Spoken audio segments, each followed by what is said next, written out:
MTV news Kannada ವಾಹಿನಿಗೆ ಸ್ವಾಗತ. ಬೆಂಬಲ ಬೆಲೆ ಖರೀದಿ ಕೇಂದ್ರಕ್ಕೆ ಬೇಸತ್ತು ಉತ್ತರ ಕರ್ನಾಟಕವನ್ನ ಪ್ರತ್ಯೇಕ ರಾಜ್ಯವನ್ನಾಗಿ ಮಾಡಲು ರಾಜ್ಯ ರೈತ ಸಂಘದಿಂದ ಮನವಿ ಸಲ್ಲಿಸಲಾಗಿದೆ. ಕೊಪ್ಪಳ ಜಿಲ್ಲೆ ಸೇರಿ ಉತ್ತರ ಕರ್ನಾಟಕದ ಕಬ್ಬು ಬೆಳೆಗಾರ ಹೋರಾಟ ತಣ್ಣಗಾದ ಬೆನ್ನಲ್ಲೇ ಮೆಕ್ಕೆಜೋಳ ಬೆಳೆಗಾರ ಹೋರಾಟದ ಕಿಚ್ಚು ಹೆಚ್ಚಾಗ್ತಾ ಇದೆ.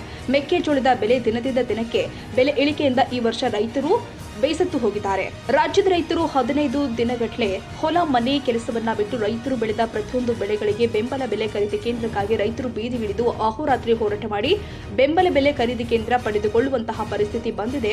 ಇದರಿಂದ ಬೇಸತ್ತಿರುವ ಈ ಭಾಗದ ರೈತರು ಈಗ ಉತ್ತರ ಕರ್ನಾಟಕವನ್ನ ಪ್ರತ್ಯೇಕ ರಾಜ್ಯವನ್ನಾಗಿ ಮಾಡಿಕೊಡಬೇಕು. ಡಿಸೆಂಬರ್ 8ರಂದು ಬೆಳಗಾವಿ ಚಳಿಗಾಲದ ಅಧಿವೇಶನದಲ್ಲಿ ರಾಜ್ಯದ ರೈತರಿಗೆ ಬಡ್ಡಿ ಸಮೇತವಾಗಿ 2 ಲಕ್ಷದವರೆಗೆ ರಾಜ್ಯದಾದ್ಯಂತ ರೈತರ ಸಾಲ ಮನ್ನಾ ಮಾಡಬೇಕು. ಜೊತೆಗೆ ಜಿಲ್ಲೆಗೊಂದು ಮೆಕ್ಕೆಜೋಳ ಬೆಂಬಲ ಬೆಲೆ ಖರೀದಿ ಕೇಂದ್ರವನ್ನ ಆರಂಭಿಸುವಂತೆ ಒತ್ತಾಯಿಸಿದ ಕರ್ನಾಟಕ ರಾಜ್ಯ ರೈತ ಸಂಘದ ರಾಜ್ಯ ಉಪಾಧ್ಯಕ್ಷ ಅಂದಪ್ಪ ರುದ್ರಪ್ಪ ಕೋಳೂರ ಇವರ ನೇತೃತ್ವದಲ್ಲಿ ಸಿಎಂ ಆರ್ಥಿಕ ಸಲಹೆಗಾರ ಯಲಬುರ್ಗಾ ಕ್ಷೇತ್ರದ ಶಾಸಕ ಬಸವರಾಜ ರಾಯರೆಡ್ಡಿ ಅವರ ತಾಲೂಕು ಕಚೇರಿಗೆ ತೆರಳಿ ಅವರ ಆಪ್ತ ಕಾರ್ಯದರ್ಶಿಗಳು ಆದ ಪದ್ಮನಾಭ ಅವರಿಗೆ ಈ ಮನವಿ ಪತ್ರವನ್ನು ಸಲ್ಲಿಸಲಾಗಿದೆ. ಈ ವೇಳೆ ಉತ್ತರ ಕರ್ನಾಟಕವನ್ನ ಪ್ರತ್ಯೇಕ ರಾಜ್ಯವನ್ನಾಗಿ ಮಾಡಿಕೊಡಬೇಕು. ಕಾರಣ ವರ್ಷದಿಂದ ವರ್ಷಕ್ಕೆ ಉತ್ತರ ಕರ್ನಾಟಕ ಭಾಗದ ರೈತರು ಹೊಲ ಮನೆ ಕೆಲಸ ಮಾಡುವುದನ್ನು ಬಿಟ್ಟು ಪ್ರತಿಯೊಂದು ವಿವಿಧ ಬೆಳೆಗಳಿಗೆ ರೈತರು ಬೀದಿಗಿಳಿದು ಹೋರಾಟ ಮಾಡಿ ಬೆಂಬಲ ಬೆಲೆ ಖರೀದಿ ಕೇಂದ್ರಕ್ಕಾಗಿ ಹೋರಾಟ ಮಾಡುವುದು ತುಂಬಾ ಕಷ್ಟ ಆಗುತ್ತೆ. ಅದಕ್ಕಾಗಿ ನಮ್ಮ ಉತ್ತರ ಕರ್ನಾಟಕವನ್ನ ಪ್ರತ್ಯೇಕ ರಾಜ್ಯವನ್ನಾಗಿ ಮಾಡಿಕೊಟ್ರೆ ಉತ್ತರ ಕರ್ನಾಟಕ ಅಭಿವೃದ್ಧಿಗೆ ಕೆಲಸ ಕಾರ್ಯಗಳು ಸುಗಮವಾಗಿ ಮಾಡಿಕೊಳ್ಳೋಣ. ಉತ್ತರ ಕರ್ನಾಟಕದ ರೈತರಿಗೆ ಸಾರ್ವಜನಿಕರಿಗೆ ತುಂಬಾ ಅನುಕೂಲವಾಗುತ್ತೆ ಎಂದಿದ್ದಾರೆ. ರಾಜ್ಯದಾದ್ಯಂತ ರೈತರು ಈಗಾಗಲೇ ಮೆಕ್ಕೆಜೋಳ ಬೆಂಬಲ ಬೆಲೆ ಹೆಚ್ಚಳಕ್ಕಾಗಿ ಪ್ರತಿಭಟನೆ ಮಾಡಿದರೆ ಇನ್ನು ಕೆಲವು ಜಿಲ್ಲೆಯ ರೈತರು ಜಿಲ್ಲೆಗೊಂದು ಬೆಂಬಲ ಬೆಲೆ ಖರೀದಿ ಕೇಂದ್ರ ಪ್ರಾರಂಭಕ್ಕೆ ಪ್ರತಿಭಟನೆಯನ್ನ ಮಾಡ್ತಾ ಇದ್ದಾರೆ. ಇನ್ನು ಮುಂದೆ ಹಿಂಗಾರು ಬಿತ್ತನೆ, ತೊಗರಿ, ಈರುಳ್ಳಿ, ರಾಗಿ, ಕಡಲೆ ಸೇರಿ ರೈತರು ಬೆಳೆದ ಹಲವಾರು ಬೆಳೆಗಳಿಗೆ ಇನ್ನು ಮುಂದೆ ಬೆಂಬಲ ಬೆಲೆ ಖರೀದಿ ಕೇಂದ್ರ ಆರಂಭಿಸುವುದಕ್ಕೂ ಹೋರಾಟ ಮಾಡಿ ಬೆಂಬಲ ಬೆಲೆ ಖರೀದಿ ಕೇಂದ್ರ ಪಡೆದುಕೊಳ್ಳುವ ಪರಿಸ್ಥಿತಿ ಬರಬಾರದು ಅಂತ ಉತ್ತರ ಕರ್ನಾಟಕವನ್ನ ಪ್ರತ್ಯೇಕ ರಾಜ್ಯವನ್ನಾಗಿ ಮಾಡಬೇಕು ಅಂತ ರೈತ ಸಂಘದ ರಾಜ್ಯ ಉಪಾಧ್ಯಕ್ಷ ಅಂದಪ್ಪ ರುದ್ರಪ್ಪ ಕೋಳೂರ ಅವರು ಈಗಿನ ಪರಿಸ್ಥಿತಿ ಗಮನಿಸಿ ಸರ್ಕಾರಕ್ಕೆ ಮನವಿ ಸಲ್ಲಿಸಿ ಮಾತನಾಡಿದರು. ಹಲವಾರು ವರ್ಷಗಳಿಂದನೂ ಇದು ಏನೈತೆ ಅಂದ್ರೆ ಹಲವಾರು ವರ್ಷ ಬೆಳೆ 15 ವರ್ಷಗಳಿಂದ ಬೆಳೆ ಲಾಸ್ ಆಕ್ಯಂತನ ಬಂದೈತಿ. ಅತಿವೃಷ್ಟಿ ಅನಾವೃಷ್ಟಿಯಿಂದ ಈ ಶೀಘ್ರದಲ್ಲಿ ಸರ್ಕಾರ ಈಗ ಏನು ಬೆಳಗಾವಿ ಅಧಿವೇಶನದಲ್ಲಿ 8ನೇ ತಾರೀಕಿನಿಂದ ಅಧಿವೇಶನ ಚಲುವಾಗುತ್ತೆ. ಈಗಾಗಲೇ ಹಿಂದಲ್ಲೇ ಇವ್ರಿಗೆ ಮನವಿ ಸಲ್ಲಿಸಿ ಹೋಗಿ ನೀವು ಒಂದು 2 ತಿಂಗಳದಿಂದ ಈಗ ನೀವು ಹೊತ್ತನು ಒಂದು 2 ಲಕ್ಷದವರೆಗೆ ಬಡ್ಡಿ ಸಮೇತವಾಗಿ ಸಾಲ ಮನ್ನಾ ಮಾಡಬೇಕು. ಏನು ಚಳಿಗಾಲ ಅಧಿವೇಶನದಲ್ಲಿ ಚರ್ಚೆ ಆಗ್ಬೇಕು.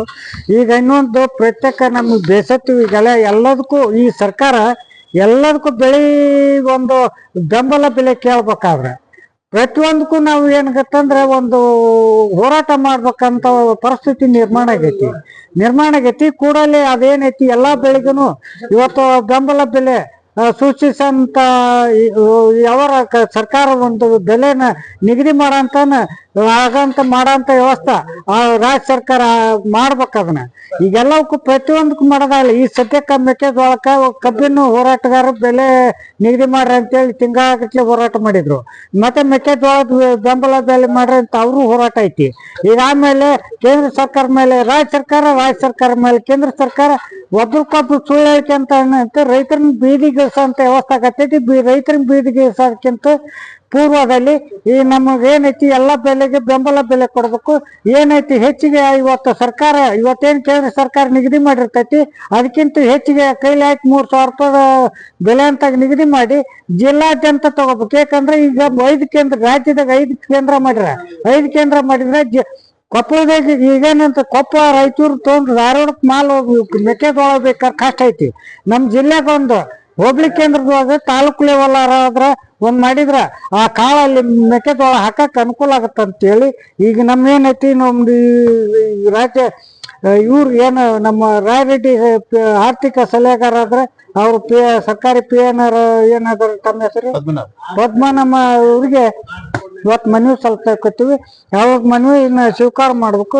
ಯಾಕಂತಂದ್ರೆ ನಾವು ರೈತರು ಬೇಸತ್ತ ಸಾಕಾಗೆ ಪ್ರತ್ಯೇಕ ರಾಜ್ಯ ಮಾಡ್ರಿ ನಮ್ಗೆ ಅನುಕೂಲ ಆಗತ್ತಂತೇಳಿ ಅದನ್ನ ಸತಿ ಇವತ್ತು ಲೆಟರ್ ಕೊಟ್ಟಿವಿ. ಪ್ರತ್ಯೇಕ ರಾಜ್ಯ ಆದ್ರ ಮುಂದ ಇವತ್ತು ನಮ್ಗೆ ಅನುಕೂಲತೆ ಆಗ್ಬೋದು ಅಂತ ಅದನ್ನು ಸಹಿತ ಇವತ್ತು ನಾನು ನಿಮ್ಗೆ 2 ಸತಿ ಮನವಿನ ಇವತ್ತು ಇವ್ರು ಬೆಳೆಯದ್ದು ಬಂತು ಎಲ್ಲ ಬಂತು ಇವ್ರಿಗೆ ಸಲ್ಸಾಕತ್ತೀವಿ. ತಾಜಾ ಸುದ್ದಿಗಾಗಿ ಎಂಟಿವಿ ನ್ಯೂಸ್ 24x7ಗೆ ಸಬ್ಸ್ಕ್ರೈಬ್ ಮಾಡಿ ಮತ್ತು ಬೆಲ್ ಐಕಾನ್ ಅನ್ನು ಒತ್ತಿ. ತಪ್ಪದೇ ಲಿಂಕ್ ಶೇರ್ ಮಾಡಿ.